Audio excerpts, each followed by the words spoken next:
It is. People are just so skeptical. Well, I think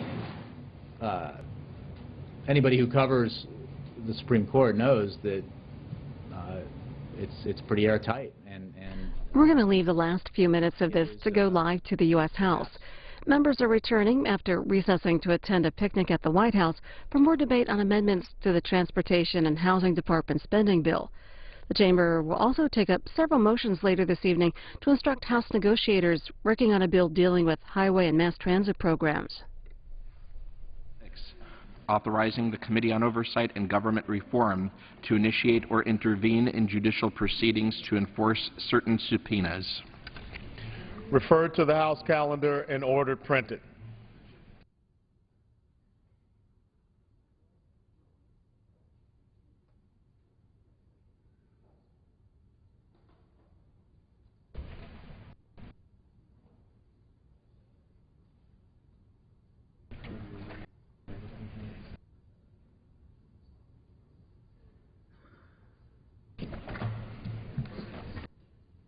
Okay.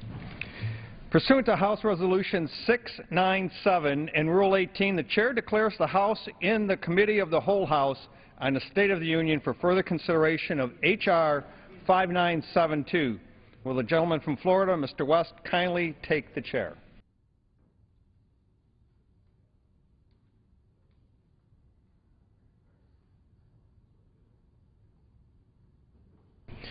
The House is in the Committee of the Whole House on the State of the Union for the further consideration of H.R. 5972, which the clerk will report by title. A bill making appropriations for the Departments of Transportation and Housing and Urban Development and related agencies for the fiscal year ending September 30th, 2013, and for other purposes. When the Committee of the Whole House rose earlier today, Amendment number 11, printed in the congressional record, offered by the gentleman from California, Mr. McClintock, had been disposed of, and the bill had been read through page 150, line 9.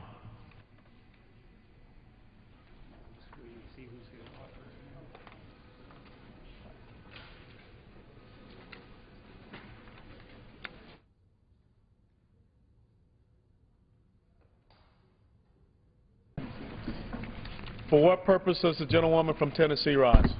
Thank you, Mr. Chairman. I have an amendment at the desk. The clerk will report the amendment. Amendment offered by Mrs. Blackburn of Tennessee. At the end of the bill, before the short title, insert the following section.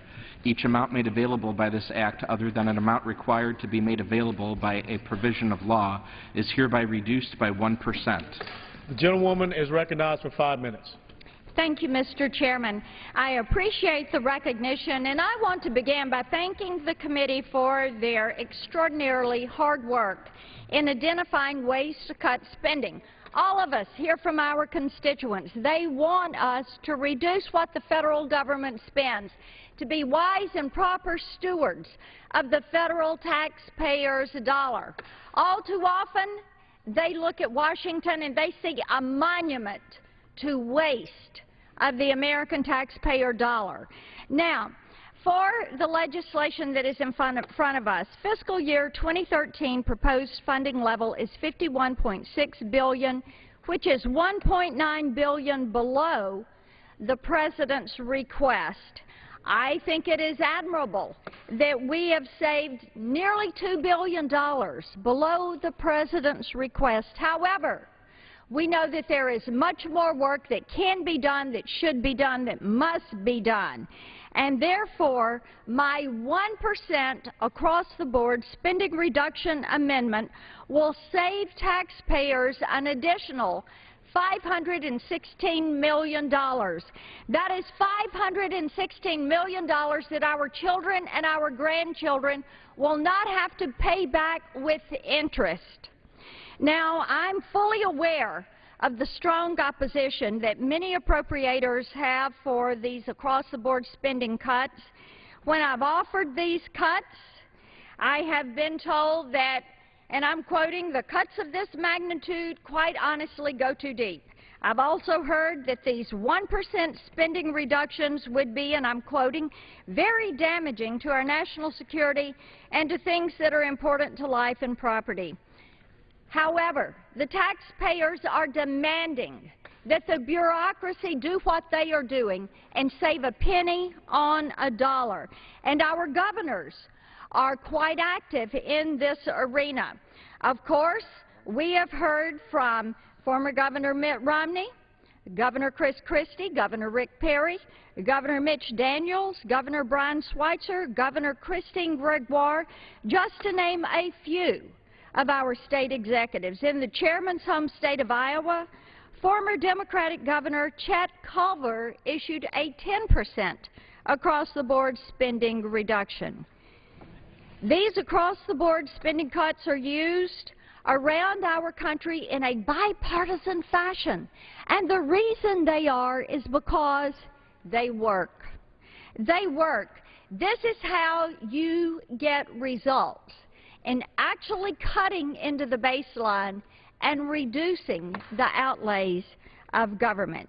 They are effective because they cut spending within each agency and force each agency to do a review and find the waste and find ways to preserve those precious dollars that are coming from the taxpayers. Admiral Mullen made a statement that the greatest risk to our nation's security is our nation's debt. Mr. Chairman, we all know that.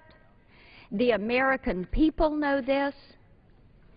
They have grown ill and fatigued with what they see as waste of their money here in Washington because this government never satisfies its appetite for the taxpayer's dollar, and because of that, because they think they can go to the well and ask for more, because they think they can go to the presses and print those dollars, they don't do the hard work of prioritizing. That is what we're to do here in this House.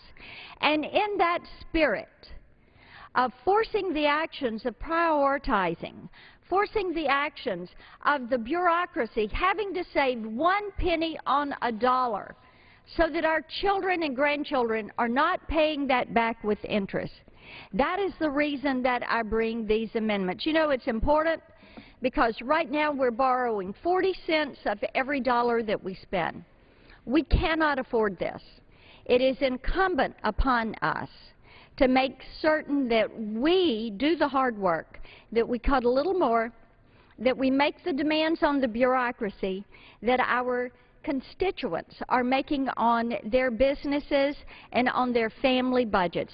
It is time for us to say just a penny on a dollar. Make the cut. Do it for our children and future generations. With that, I yield the balance of my time. The gentlewoman yields back the balance of her time. For what purpose does the gentleman from Massachusetts rise? I seek to the time in opposition to the amendment. The gentleman is recognized for 5 minutes. Thank you, Mr. Chairman. Mr. Chairman,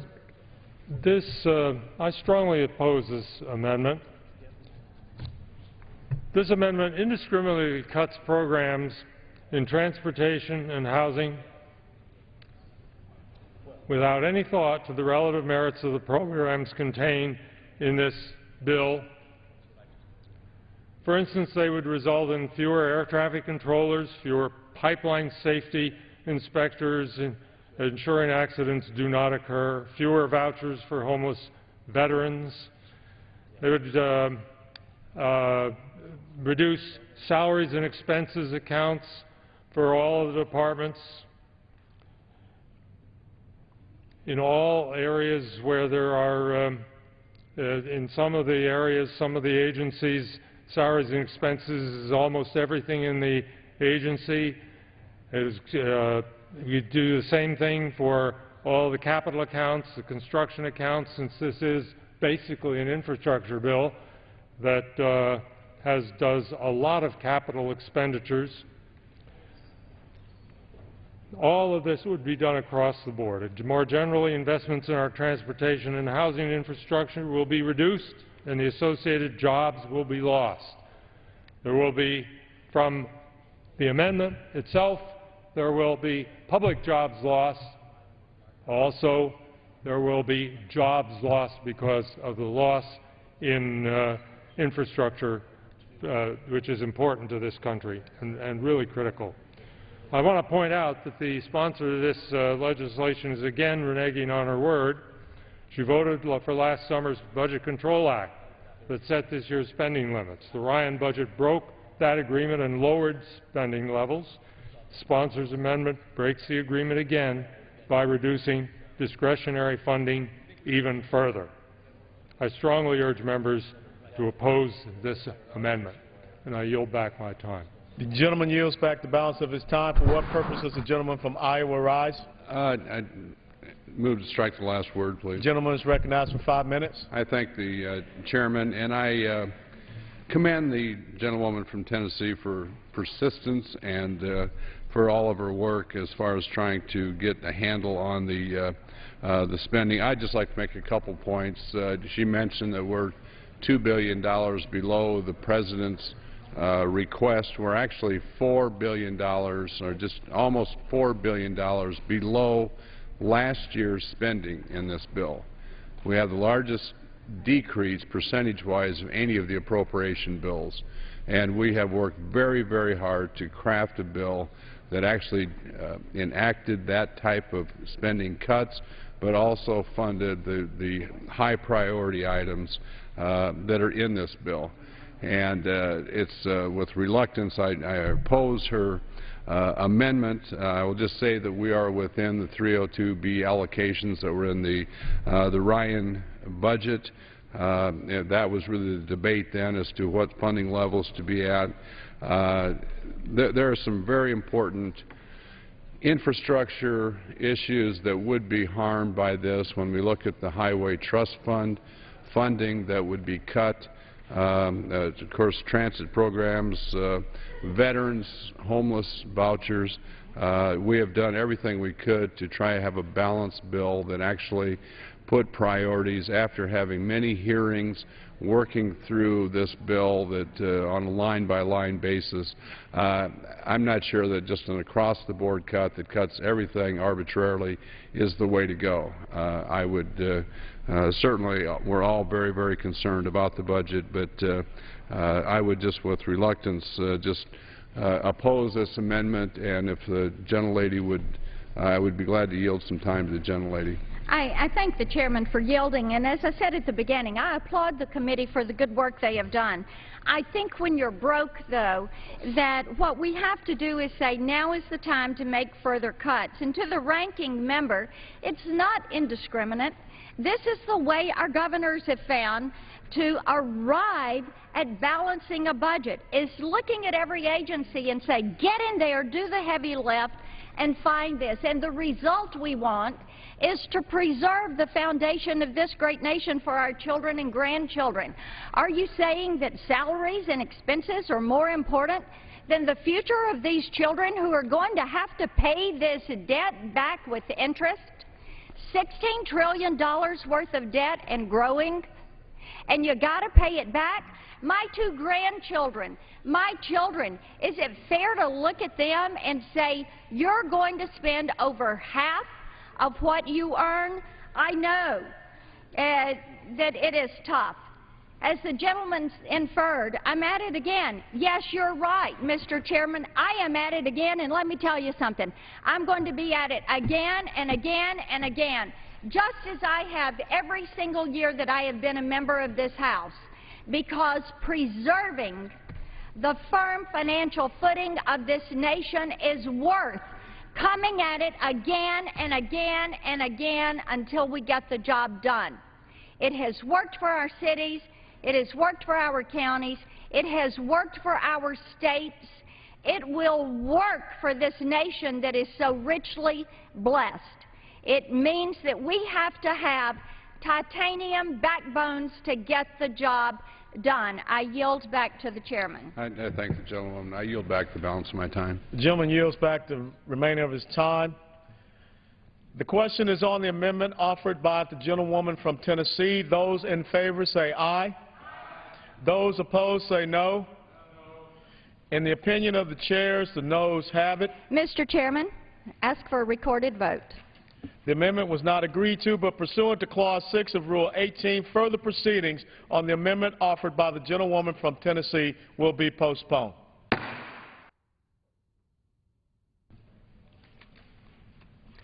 For what purpose does the gentleman from California rise?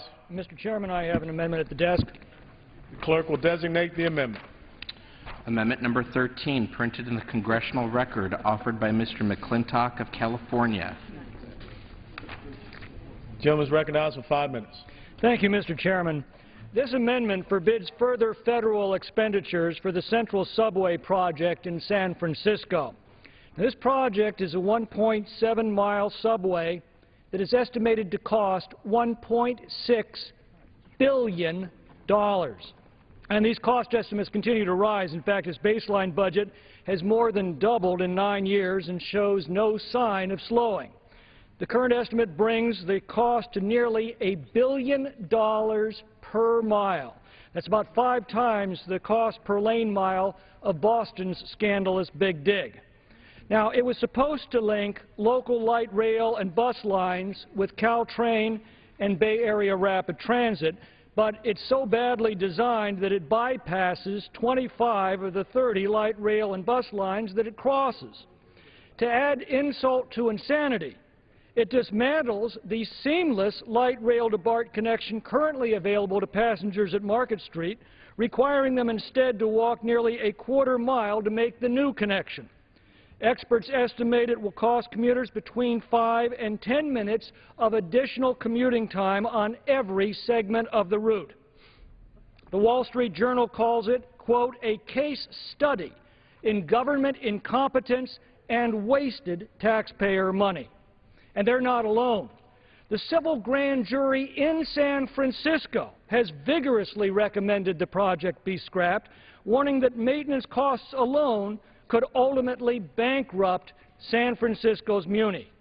The former chairman of the San Francisco Transportation Agency has called it, quote, one of the costliest mistakes in the city's history. Even the sponsors estimate that it will increase ridership by less than 1%, and there is vigorous debate that this project is far too optimistic. I think Margaret Okazumi, the executive director of the Bay Rail Alliance, put it best when she said, quote, too many times we've seen money for public transit used to primarily benefit people who would profit financially while making transit less convenient for actual transit riders. Voters approve money for public transit because they want transit to be more convenient and available. It would be tragic if billions of dollars were spent on something that made Muni more time-consuming, costly, and unable to sustain its overall transit service, end quote.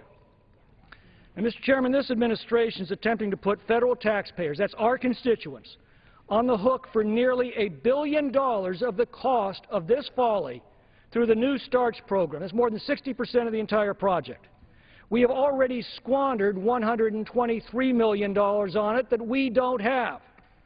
This amendment forbids another dime of our constituents' money being wasted on this boondoggle.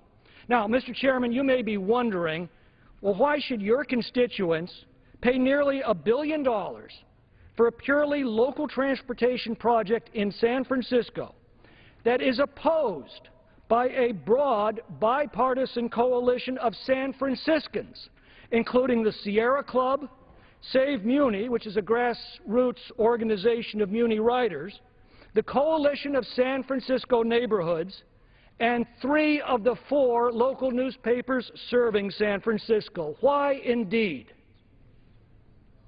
Excuse me, I don't have an answer to that question. But those who vote against this amendment had better have one when their constituents ask, what in the world were you thinking? I yield back. The gentleman yields back his time. For what purpose does the gentleman from Massachusetts rise? Mr. Chairman, I claim time in opposition to the amendment. The gentleman is recognized for 5 minutes. Mr. Chairman, from the looks of it, the gentleman from California has quite a fight going on with the Sierra Club with 3 of the 4 major newspapers. I don't know which ones they are exactly. I didn't know there were 3 or 4 major newspapers in San Francisco. Most places these days, if they have 1, they're doing very well. And with the state legislature in California as well. I strongly oppose this amendment, and frankly, I'm disappointed by what it represents. This project, I think, is a perfect, maybe not perfect, very good example of the types of infrastructure projects our major urban areas need to remain economically strong, provide job creation now, and critical access to jobs in the future. In particular, in California, 6 of the 50 largest metropolitan areas in this country exist in those with over 1 million population exist in the state of California. California also happens to have 5 additional ones which have 500,000 to 1 million in population. 7 of those 11 are growing by as much as 25%, by more than 25% per year, actually. And these are exactly the sort of places, all of them, they're places that need investment and continued assistance from the federal government. They're putting a serious and major amount of money.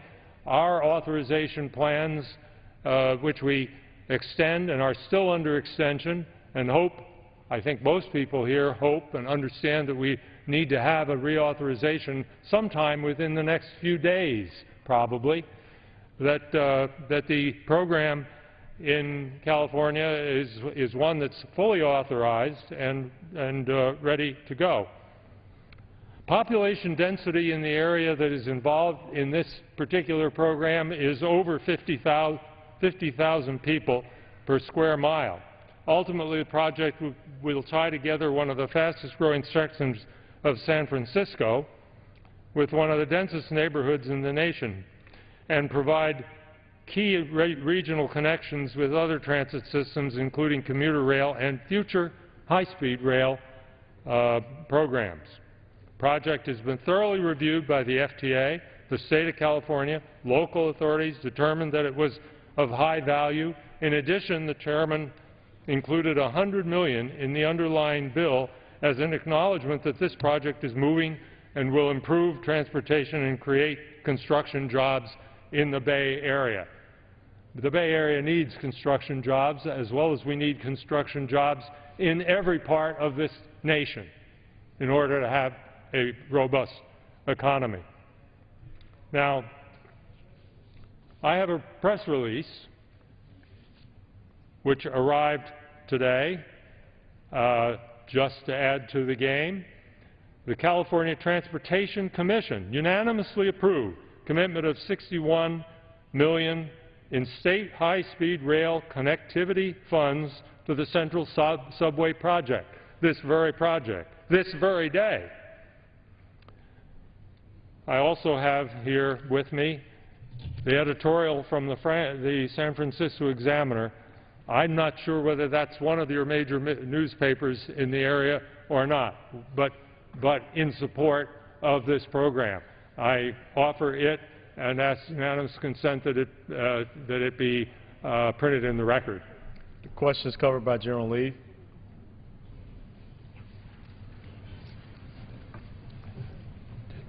What did he say? Unanimous? Did he give unanimous consent? He did. Okay. Thank you, Mr. Chairman, for that, and so I will submit it for the record. I understand that the sponsor might not support public transportation, but when he singles out one project of many that received a high rating, it's hard not to wonder if his opposition is based on some kind of internal politics and not on sound policy.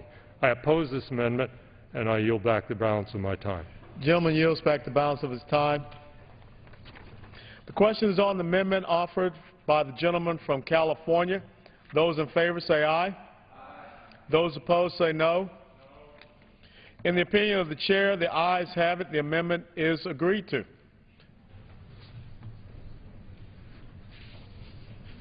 I ask for a roll call on this, for the call of the ayes and nays on this amendment. Pursuant to Clause 6 of Rule 18, further proceedings on the amendment offered by the gentleman from California will be postponed. For what reason, what purpose does the gentleman from Minnesota rise? Mr. Chairman, I have an amendment at the desk. The clerk will report the amendment.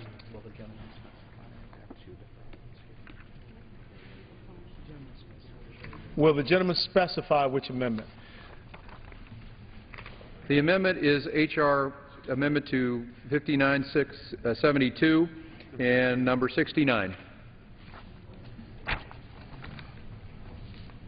The clerk will report the amendment. Amendment offered by Mr. Kravac of Minnesota.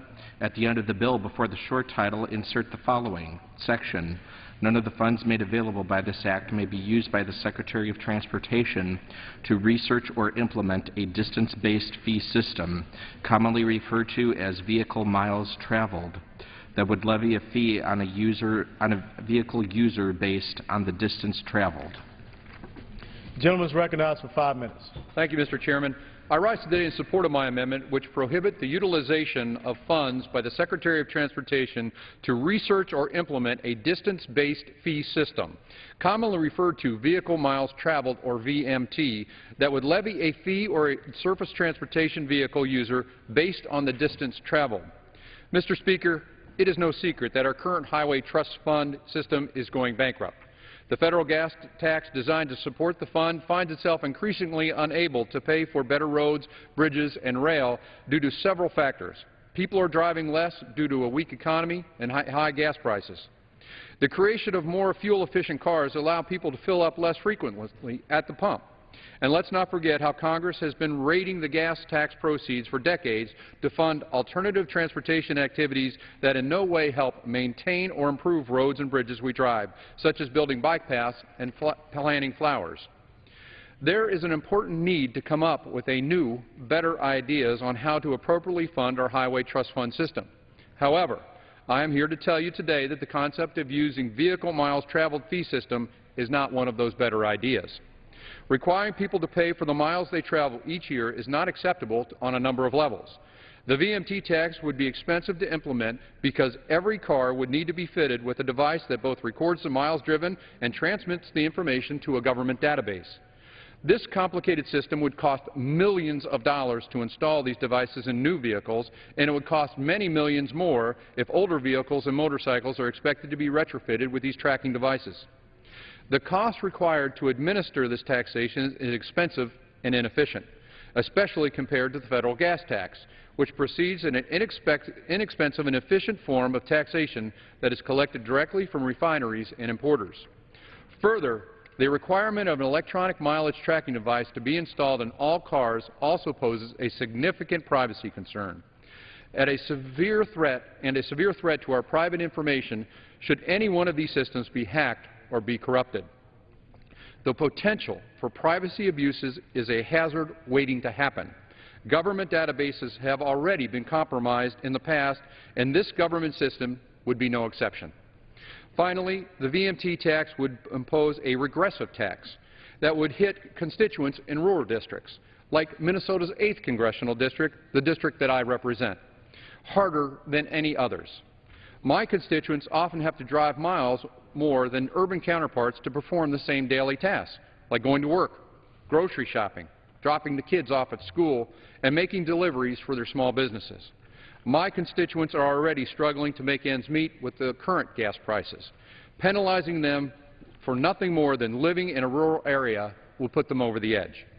In sum, the VMT tax would produce a strongly negative reaction from the public, and for good reason. Americans don't like paying for the gas tax, and they are sure going to be even more unhappy about having to deal with an administrative and privacy nightmare that VMT promises. Therefore, I urge my colleagues to join me in support of my amendment, which would prevent the Secretary of Transportation from using funds to research or implement this harmful fee. Thank you, Mr. Speaker. I yield back the balance of my time. The gentleman yields back the balance of his time. For what purpose does the gentleman from Iowa rise? Strike the last word. The gentleman is recognized for 5 minutes. I thank the chairman, and I would like to join with the gentleman here in support of this amendment. I think it's a couple points. If you represent a rural district, this is an enormous issue. Oftentimes, on average, jobs will pay less than in urban areas to begin with. On average, a lot of these folks have to drive long distances to work. We've got people in my district today that drive 50 and 60 miles one way to their job every day. And this would be an enormous hardship on these folks. I would also add that the Secretary of Transportation and the administration 2 years ago, when we were trying to get a highway bill done, that the administration took this off the table. They said, we're not going to do this.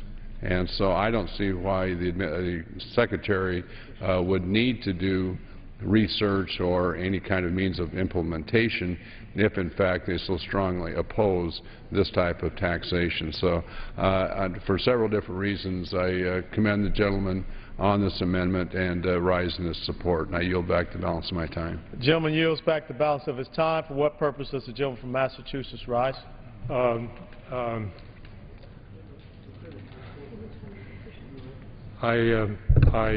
claim the time in opposition to the amendment. The gentleman is recognized for 5 minutes. Thank you very much, Mr. Chairman. I oppose this amendment strongly.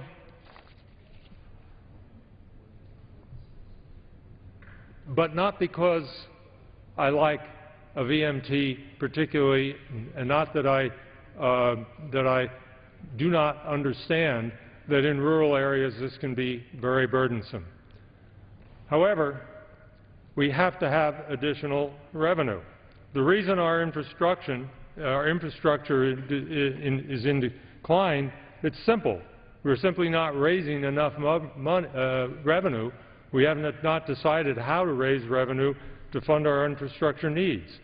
Yet we have report after report from the American Society of Civil Engineers infrastructure report card, gives us a D, estimating that more than $2 trillion in investment is needed in our system, much of it a gap of at least $27 billion each year from the DOT's own most recent conditions and performance report, that there is a $27 billion per year gap just to maintain current system of highways and bridges in a state of good repair. The gas tax has not been raised since 1993. The total amount of revenue that has been raised 10 years ago was only a couple of $1 billion lower than it is now, 10, 11 years later. We know that the vehicles that are being produced now, correctly, and we must do this, are more efficient than they were earlier, and so gasoline tax doesn't bring in as much money. That's fine, but you still have to have the revenue to build a transportation infrastructure program that is going to be good, that will keep the economy of the country strong.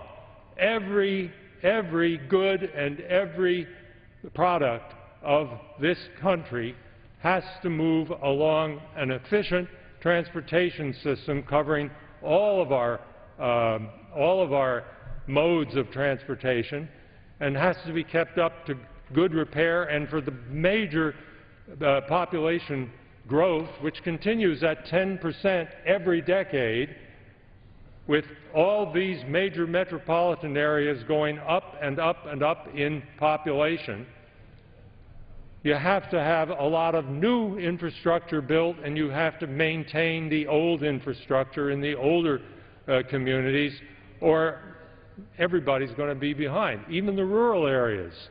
The rural areas, even though many of them, and in the gentleman's part of the country, there are states where more than half, several states, at least 10 states that have more than half of all of their counties losing population. but to allow the infrastructure, the highway systems to fall apart in those places means you doom those areas to an economic future which is going to be very bleak indeed.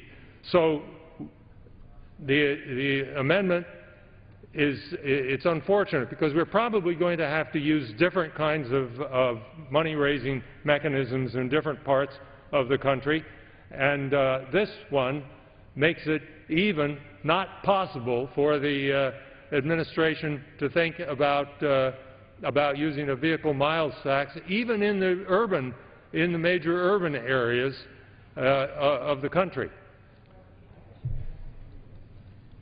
In any case, I oppose the amendment. I know quite well what the result of my opposition is going to be, but I think we have to, ultimately, we have to somehow gain the courage and the will to raise the revenue that is necessary in order to keep our economy strong.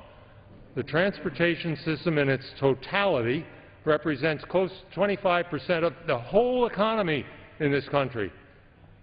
And you cannot have a viable, robust economy with the jobs that we need if we do not figure out how to do what's needed in all parts of the country. So will the gentleman yield? Oppose the opposition. Would the gentleman yield? Will the gentleman yes, yield? I will yield. Thank you, sir. Right, Oh, I'm sorry, sir. And I appreciate what the gentleman, my good friend from Massachusetts, is talking about. I think you clearly remember the testimony from Secretary LaHood. The gentleman's time has expired. Have somebody strike the last word. Yield. Miss? Okay. The gentleman's time has expired. Mr. Chairman. For what purpose does the gentleman from Virginia rise? Mr. Chairman, I move to strike the last word. The gentleman is recognized for 5 minutes. I yield to the chairman. I thank the gentleman very much, but I just want to talk with the Mr. Chairman about the subject matter that the gentleman from Massachusetts brought, that the Secretary of Transportation came before the subcommittee. We were talking about the difficulty we're having as far as trying to write an appropriation bill with no new authorization. The Secretary on several different occasions said that he would not entertain and they would strongly oppose both an increase in the gas tax and vehicles miles driven.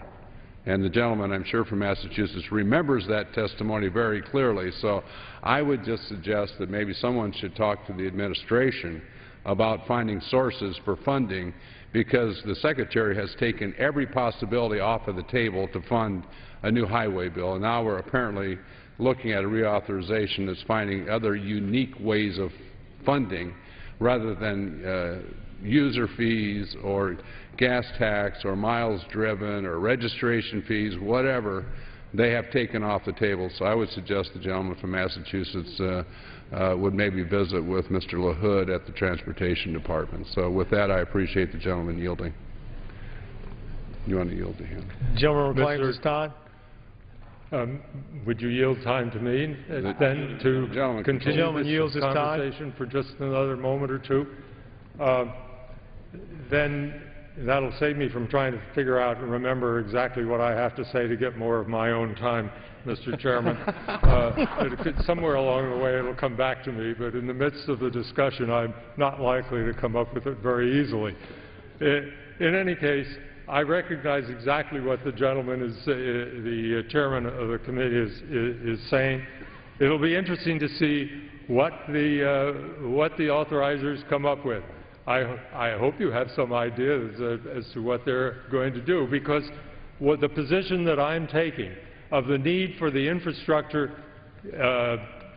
development in this country, both state of good repair, just repairing it, keeping it going, and then the additional infrastructure that is needed because of growth in populations, that is there, and we must solve the problem. And it's not just the executive's problem, it's not just our problem, it's a problem for all of us, And this takes one possible piece out of a mix that could be part of a mix, just simply takes it off the table. And that I object to as somebody that is not going to be here next year when you may have to come up with a solution. I object to that being taken off the table. So I oppose the amendment. Gentleman reclaims his time. Reclaim my time. Yield back. Will the gentleman yield? I yield to the gentleman. Gentleman yields. I thank you, the gentleman, for yielding. And I can give you my commitment that I believe in a robust transportation system within the United States. We need it for economy and commerce. We understand that. But we definitely, the VMT is a toxic part of this puzzle that we just can't use. And I look forward to finding other alternative sources to be able to fund the robust system, transportation system that I believe the United States needs. And I thank you very much for the gentleman's comments, and I'll yield back. I move to strike the last word. I yield back my time. The gentleman from Virginia controls the time. I yield back my time, Mr. Chairman. Yield back his time. Gentleman from Massachusetts is recognized, 5 minutes. At this time I will be short.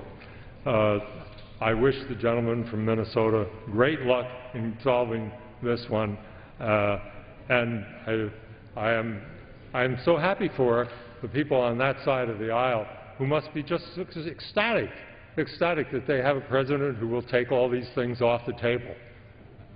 But what are you going to do when you have to have jobs and a robust economy in this largest economy in the world? I yield to my chairman. If you'll remember also during the hearings with the Secretary, I asked that very question of the Secretary, and, you know, you're taking gas tax, vehicle miles traveled off the table. I said, let's find a way to do this. Well, he said, well, we need to sit down at the table and discuss this. I said, Mr. Secretary, you're at a table. I'll be glad to come around and sit with you, and we'll discuss it. You've come up with some ideas. He came up with 0 ideas, if you'll remember that. Now yield back to the gentleman. Reclaiming my time on this one. At my age, I can't remember what's happened several days ago, and that's quite some time ago. But you know, it'll slowly come back. Eventually, it slowly comes back. I yield back the remainder of my time. Balance of his time. The question is on the amendment offered by the gentleman from Minnesota. Those in favor say aye. Those opposed say no. In the opinion of the chair, the ayes have it. The amendment is agreed to.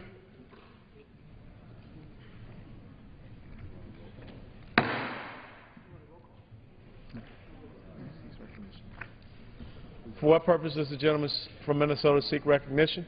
Mr. Speaker, I have an amendment at the desk. The clerk will report the title. Amendment offered by Mr. Kravac of Minnesota. At the end of the bill, before the short title, insert the following section. None of the funds made available by this act may be used in furtherance of the implementation of the European Union Greenhouse Gas Emissions Trading Scheme for Aviation Activities established by European Union Directive 2008/101/EC. Gentleman is recognized for 5 minutes. Thank you, Mr. Chairman. I rise in strong support of this bipartisan amendment. This amendment is a simple one. It prohibits the use of taxpayer funds in furtherance of the implementation of the European Union's emissions trading scheme. Starting in January, the European Union began to unilaterally apply the emissions trading scheme, ETS, to civil aviation operators landing or departing from one of the EU member states. Under the emissions trading scheme, EU member states will require international carriers and operators to pay emission allowances and, in some cases, penalties for carbon emissions resulting on their operations. The EU's emissions trading scheme will apply to the entire length of the flight, including those flights outside the European airspace. For instance, for a flight leaving Los Angeles for London, taxes would be levied not only for the portion of the flight over the United Kingdom, but also for portions of the flight over the United States and international waters. Despite serious legal issues and objections by the majority of the international community, including the United States, India, Russia, China, and the International Civil Aviation Organization, the EU is pressing ahead with its plans. Russia, China, and India are taking very clear actions in opposition to the EU's emission scheme. China and India have directed their air carriers not to comply with the EU's ETS requirements. China has delayed Airbus orders. India is threatening in-kind retaliation, and Russia is threatening to deny airspace access to European air carriers. The European Union's unilateral application of the emissions trading onto the U.S. operators without the consent of the United States government raises significant legal concerns under international law, including violations of the Chicago Convention and the U.S.-EU Air Transport Agreement. The emissions trading scheme will actually harm efforts to reduce global aviation emissions. By taking money away from airline industry that would otherwise be invested in next-gen technologies and purchase of new aircraft, two proven methods for improving environmental performance, the EU is siphoning scarce money to be used as each member state see fit.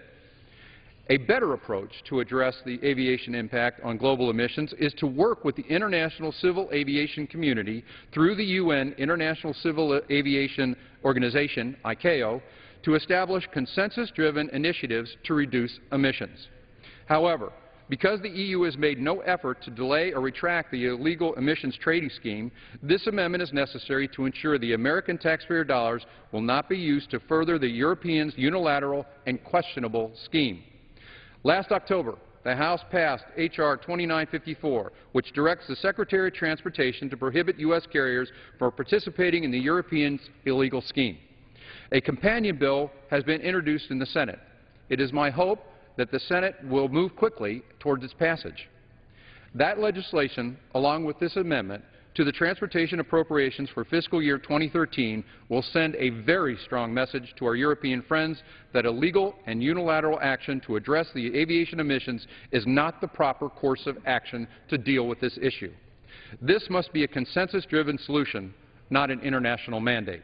Thank you, Mr. Speaker. I yield back the balance of my time. The gentleman yields back the balance of his time. For what purpose does the gentleman from Iowa seek recognition? I move to strike the last word. The gentleman is recognized for 5 minutes. I thank the distinguished gentleman, the chairman, for the time, and let me just rise in strong support of this amendment. This, I think, is one of the most outrageous, offensive taxes that I've ever heard of, to be able to the idea of taxing U.S. travelers from any point in the United States just because they're traveling to a destination in Europe is simply outrageous. It's going to be devastating to U.S. carriers, and it's something that we have got to put a stop to. And like the gentleman talked about, the international community, strong opposition. I think on a bipartisan basis, everyone is opposed to this. It is, again, a far overreach. It is something that is unnecessary. It is simply wrong. And I really appreciate the gentleman's work on this to have this amendment brought forward to at least the first step in stopping this very, very, I think, egregious new tax. And with that, I would yield back the balance of my time. The gentleman yields back the balance of his time. For what purpose does the gentleman from Massachusetts seek recognition? I move to strike the last word. The gentleman is recognized for 5 minutes. Mr. Chairman, the European Union has implemented an emissions trading regimen as a means of reducing greenhouse gas emissions 20% below 1990 levels. They're not succeeding very much. They are putting in a fairly hard effort to do that, but the emissions, greenhouse gas emissions, continue to go up. The CO2 percentage in the atmosphere is now, in the year 2012, about 50% higher than it has been at any time in the last 500,000 years, and going up, continuing to go up. So, but we're not going to settle climate change issues tonight, so I understand that this amendment will be adopted, and but the effort is going to have to eventually go on to deal with our climate change. Gentleman yields back the balance of his time. The question is on the amendment offered by the gentleman from Minnesota. Those in favor say aye. Aye. Those opposed say no. In the opinion of the chair, the ayes have it. The amendment is agreed to. For what purpose does the gentleman from Georgia seek recognition? The clerk will report the amendment. Amendment offered by Mr. Price of Georgia. At the end of the bill, before the short title, insert the following. Section, none of the amounts made available by this act may be used by the Pipeline and Hazardous Materials Safety Administration to require the placement of line markers under Section 195.410A1 of Title 49, Code of Federal Regulations, other than at public road crossings and railroad crossings. The gentleman is recognized for 5 minutes. Thank you, Mr. Chairman. Mr. Chairman, we've all heard about many regulations that come from this town that seem to be ridiculous. Sometimes they're innocuous. Sometimes they're even humorous. These are regulations oftentimes that don't help anybody at all. Sometimes, however, they harm real people's lives and their homes and their businesses. Last year, Mr. Chairman, along a half-mile stretch of Remington Road in Chamblee, Georgia, Plantation and Colonial Pipelines, under a requirement from the Pipeline and Hazardous Materials Administration, was forced to place 17 new hazard markers on the front lawns of homes in a subdivision. That brought the total number of hazard markers to 47. 47 within a half-mile stretch. A half-mile stretch of road in a residential subdivision where there's no new construction and the pipeline's been there for decades. You talk about ridiculous. The regulation states, quote, markers must be located at each public road crossing, at each railroad crossing, in sufficient numbers along the remainder of each buried line so that its location is accurately known. Now, though this particular regulation hasn't changed for many years, its interpretation clearly has. So last month, my office sent a letter to the Pipeline and Hazardous Materials Safety Administration for clarification. And in response, they said, quote, while the regulations specify the minimum requirements for line markers, they don't specify a maximum number of line markers. A pipeline operator is allowed to exceed the minimum regulatory requirements, unquote. Well, Mr. Chairman, they certainly have exceeded the minimum number of markers. Look at this front lawn here. 5 or 6 markers in the front lawn of a residential area. Now, clearly this is absurd. I'm certain there are other communities across this great country that are similarly affected by an overzealous regulator. This doesn't help a soul. But what it does is likely depress property values at a very, very challenging time for homeowners. So let's put some common sense back in government.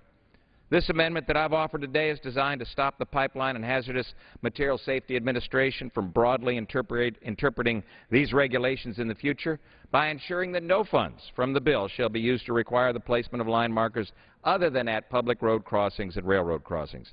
Now, we have struggled to find the right avenue to address this issue, and hopefully we'll be able to get the attention of these wonderful folks and bring some sense to all of this.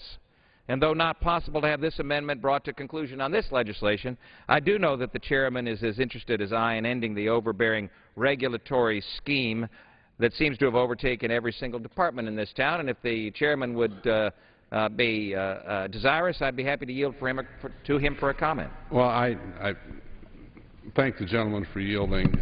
Obviously, we all want pipeline safety. That is #1 issue. But what you're talking about here is truly beyond the pale as far as any kind of common sense.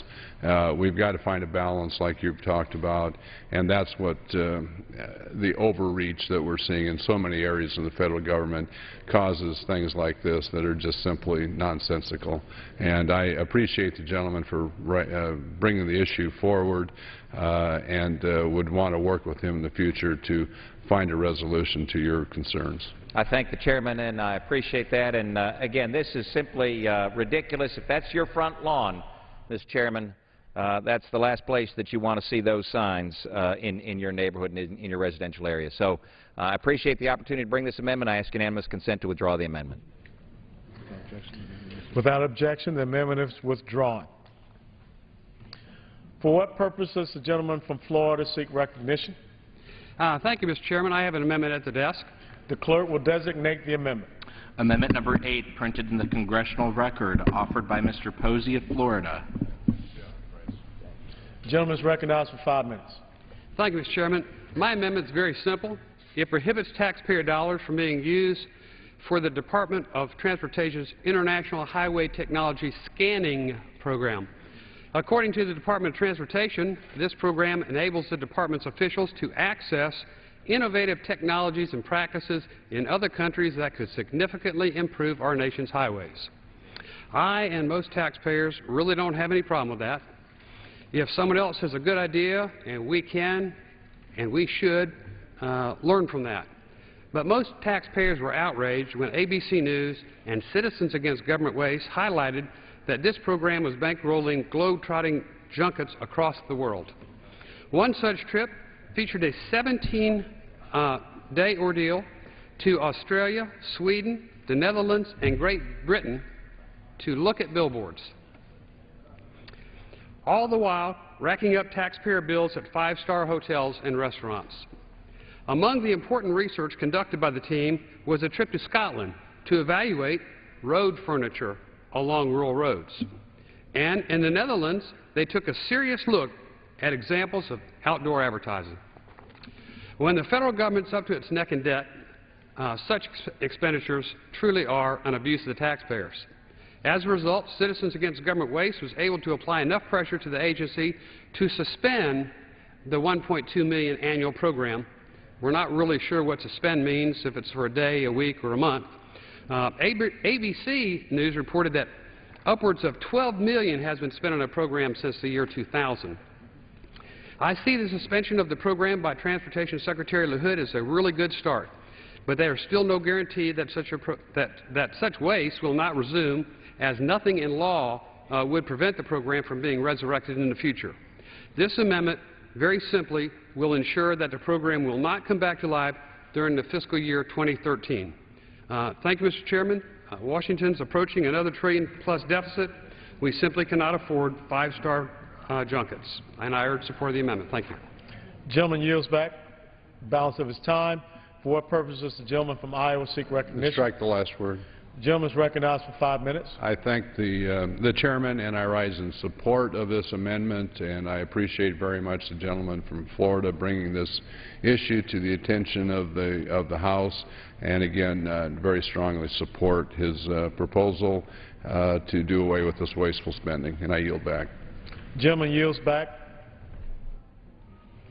The question is on the amendment offered by the gentleman from Florida. Those in favor say aye. Those opposed say no. In the opinion of the chair, the ayes have it. The amendment is agreed to. Thank you. For what purpose does the gentlewoman from California seek recognition? Mr. Chairman, I move to strike the last word. The gentlewoman is recognized for 5 minutes.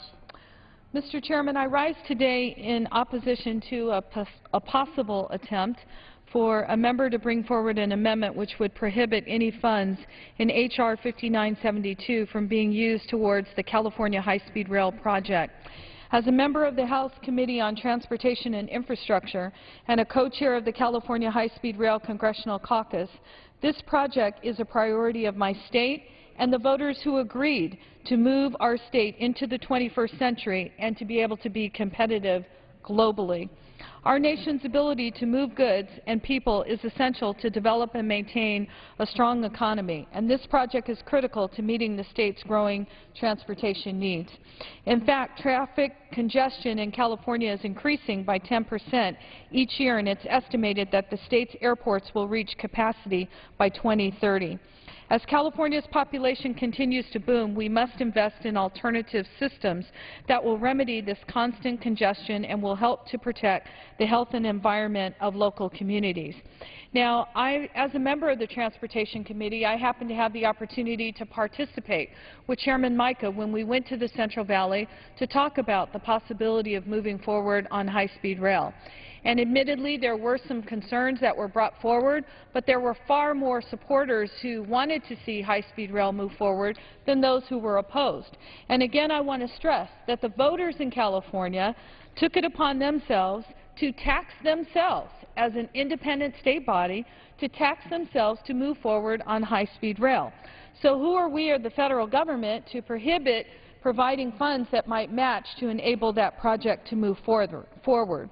Also, given the inherent speed limitations in the Northeast Corridor, it seems to me that it would be ill-advised to deny California and this country, more importantly, the efficient transportation options that many of us so richly need, especially knowing that California is one of the most traveled areas in this country. As a result, even the earliest investments would be helpful before this project is completed. Now is the time to make smart and long-sighted investments for alternatives to congested highways and simultaneously to create jobs. Mr. Speaker, we have before us an opportunity to support American workers for today by putting America on the road to recovery, while more importantly developing a world-class rail system that we could compete with our competitors like China. Proper funding for the California High-Speed Rail project is a necessity for the success of California and the success of the United States. Thank you, and I yield back the balance of my time. Gentlewoman yields back the balance of her time. For what purpose does the gentleman from Virginia seek recognition? Mr. Chairman, I have an amendment.